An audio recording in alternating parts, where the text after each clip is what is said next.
Neste vídeo eu vou mostrar para vocês como você pode ativar aqui a barra de status para não ficar junto com a tela aqui do smartphone Poco X5 Pro.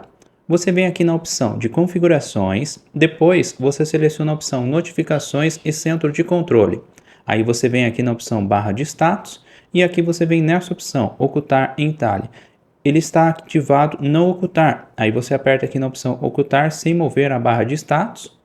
Quando eu volto para a tela inicial, pode ver, ó, está diferente de como estava. Agora a tela inicial não está utilizando a tela inteira, ele está separando aqui da barra de status. E é esse vídeo, é essa dica que eu queria mostrar para vocês, como você pode ativar esta opção nesse smartphone. Espero que esse vídeo tenha te ajudado. Não esqueça de deixar seu like.